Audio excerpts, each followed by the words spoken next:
আজকে আমাদের দল যখন এই স্বৈর শাসক দেশ থেকে পালিয়েছে তখন আপনারা দেখেছেন মৌমাছির মতো ঝাঁকে ঝাঁকে কুঠি কুঠি বিএনপির নির্যাতিত নিপীড়িত অবহেলিত নেতা কর্মীরা সব ভুলে গিয়ে মাঠে নেমে এসেছিল।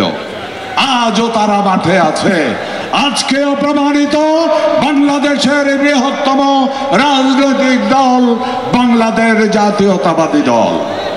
ইনশাআল্লাহ আগামী দিনে যেই নির্বাচন হবে আমরা আল্লাহকে হাজির নাজির রেখে বলতে পারি ইনশাআল্লাহ ইনশাআল্লাহ ইনশাআল্লাহ জাতীয়তাবাদী দলেই সরকার গঠন করবে।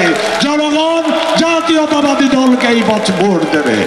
প্রিয় ভাইয়েরা আমার, বক্তব্যের শেষ প্রান্তে শুধু একটা অনুরোধ আপনাদের কাছে, মনে রাখবেন কেন মানুষ এত নির্যাতন জুলুমের পরও বিএনপিকে ভালোবাসেছে? কারণ দুটা। তার একটি ছিল এই দল শহীদ প্রেসিডেন্ট জিয়াউর রহমানের তৈরি করা এই দল গণতন্ত্র প্রতিষ্ঠা করেছে জনাব বেগম খালেদা জিয়া, নেতৃত্ব দিচ্ছে তারেক রহমান। এই সেই নেতা বিএনপি প্রতিষ্ঠা করেছিল, যেই নেতার অর্থলোভ ছিল না, ছিল দেশপ্রেম, ছিল মানুষ প্রেম, ছিল গণতন্ত্র প্রেম, যার জন্য মৃত্যুর পরে ভাঙ্গা সুটকেস আর ছিঁড়া গেঞ্জি ছাড়া জিয়াউর রহমানের কাছে কিছু পায় নাই।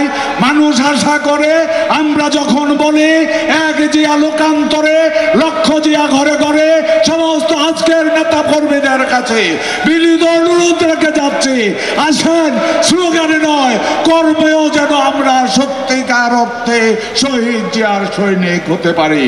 তাহলেই জনগণ আমাদের পাশে থাকবে। আগামী দিনে আমরা নিরঙ্কুশ ভাবে সংখ্যাগরিষ্ঠতা নিয়ে সরকার গঠন করতে পারবো।